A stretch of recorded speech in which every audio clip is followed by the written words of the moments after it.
He hid in plain sight for 20 years. An ordinary truck painter by day. The most prolific serial killer in American history by night. He targeted the vulnerable. He assumed nobody would look for them. He assumed he was untouchable. But a tiny, 20-year-old DNA sample was waiting. And a courtroom moment no one expected would finally break him. This is the chilling full story of the Green River Killer. Don't click away. The Green River Killer, a 20-year hunt, a DNA breakthrough, and a courtroom moment no one expected. Prologue, a river full of secrets. In the summer of 1982, the Green River winds quietly through King County, Washington, just south of Seattle. That July, teenage boys fishing along its banks found something no one wanted to see, the body of a young woman, wrapped in a way that suggested she had not drowned by accident. Within days, more bodies surfaced nearby. Investigators soon realized they weren't looking at isolated tragedies, they were looking at the opening chapters of what would become one of the longest and most notorious serial murder investigations in American history. The killer would not be caught for almost 20 years. When he finally was, his name turned out to belong to an unremarkable truck painter who had been hiding in plain sight the entire time, Gary Leon Ridgway. Who was Gary Ridgway? Ridgway was born in 1949 in Salt Lake City and grew up in the Seattle area in a home many who studied him later described as troubled. As a boy, he reportedly struggled for years with bedwetting, one of a handful of childhood behaviors that criminologists have long flagged as possible early warning signs in future violent offenders, alongside cruelty to animals and fire setting. None of that, of course, explained what he would go on to do. By the early 1980s, Ridgway was married, employed at a truck manufacturing plant in Renton, and, to his neighbors and co-workers, entirely forgettable, which is precisely what made him so dangerous. The hunting ground. Throughout the 1980s and into the 1990s, Ridgway cruised a stretch of Pacific Highway south near Seattle-Tacoma Airport, a corridor known at the time for street-level sex work. He specifically targeted women and girls he believed society had already written off, runaways, teenagers with nowhere else to go, and women trapped in survival sex work.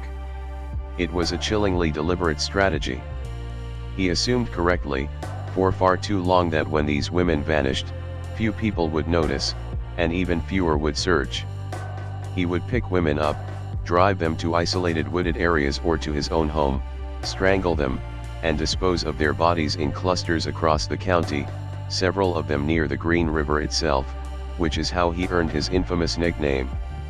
His youngest confirmed victim was just 14 years old, a runaway named Wendy Stevens, whose identity investigators would not confirm until decades later using genetic genealogy. 2 decades of near misses. What makes the Green River case so unsettling is how close police came to catching Ridgway years before they actually did. He was flagged as a suspect as early as 1983. In 1987, investigators were suspicious enough to obtain a saliva sample from him, but at the time, forensic DNA science simply wasn't advanced enough to extract meaningful information from the degraded evidence found at crime scenes. The sample went into storage. Ridgway went back to his ordinary life, married again, and kept killing. For years, the case grew cold enough that many assumed it would never be solved. Task forces were assembled and disbanded. Reporters wrote about the Green River Killer as if he were already a ghost story. The breakthrough, a 20-year-old swab. The case cracked open because of a scientific leap, not a lucky break in the field. By 2001, forensic labs were using a technique called short tandem repeat, STR, analysis, which could amplify and read tiny, badly degraded DNA samples that older technology couldn't touch. Scientists ran the amplified DNA recovered from Ridgway's earliest victims against that 14-year-old saliva sample still sitting in evidence storage. It matched. On November 30, 2001, Ridgway was arrested as he left his shift at the Kenworth truck factory, the same ordinary routine he'd kept up for years while investigators searched for a monster they pictured looking nothing like him. At the time of his arrest, he was believed to be the most prolific serial killer in U.S. history. The deal that spared his life. To avoid a death sentence, Ridgway struck a plea agreement, full, detailed cooperation in exchange for life in prison instead of execution. 4 months afterward, he sat with detectives and led them back to remote, overgrown locations across King County and even into Oregon, a detour he later admitted was a deliberate attempt to throw off investigators pointing out where he had left the remains of women missing for 15, 20, even more than 25 years. For families who had spent decades not knowing, it was a brutal but necessary reckoning. In December 2003, Ridgway pleaded guilty to 48 counts of aggravated first-degree murder. Investigators weren't finished, though. A year later, new evidence tied him to the 1982 murder of 20-year-old Rebecca Becky Marrero, whose skull had been found by teenagers in a ravine near Auburn just 100 feet from where another victim had already been discovered.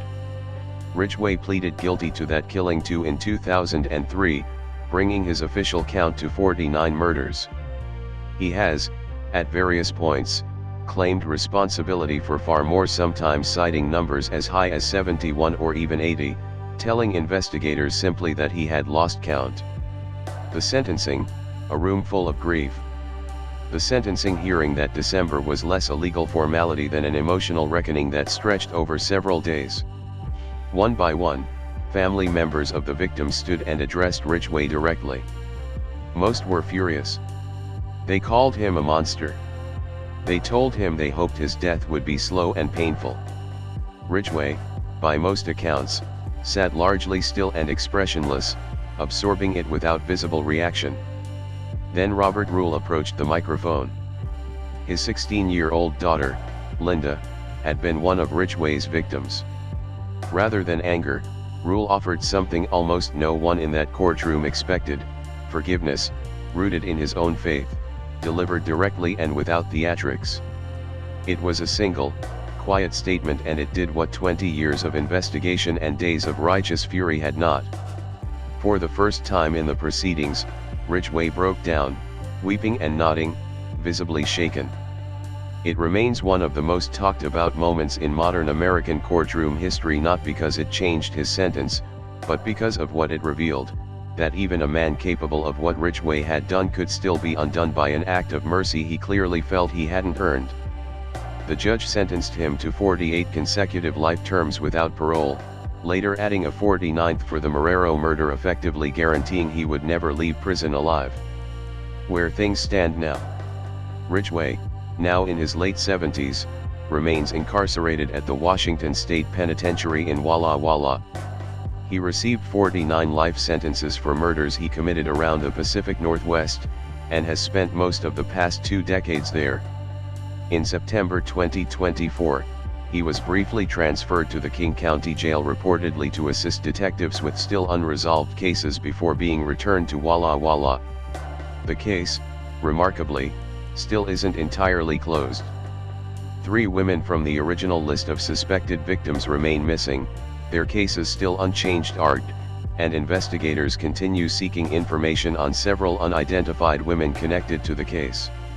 As recently as January 2024, previously unidentified remains were finally given a name through modern genetic genealogy techniques, a reminder that advances in forensic science, the same kind that caught Ridgway in the first place, are still working through the wreckage he left behind.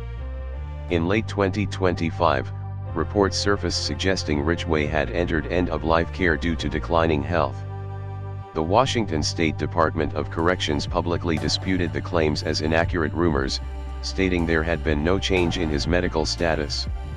As of mid-2026, his exact condition remains unconfirmed publicly, but there is little dispute about how his story ends: behind bars, without release, whenever that day comes. Why this case still matters. Beyond the scale of the crimes, the Green River case forced a painful and overdue reckoning within law enforcement itself. Investigators and police leadership later acknowledged that the disappearances of street-level sex workers and runaway teenagers had not been treated with the urgency given to other missing persons cases, and that this delay very likely cost lives. Ridgway himself later admitted he chose his victims specifically because he believed no one would look for them.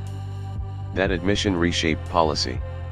Today, the case is used as a training reference for how vulnerability, not visibility or social status, should determine the urgency of a missing persons investigation.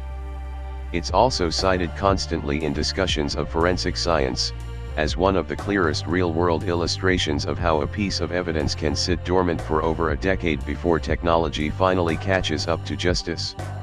Nearly 45 years after the first bodies were found along its banks, the Green River case remains a grim benchmark for how long a predator can hide when society isn't looking, and for how far science eventually had to travel to find him.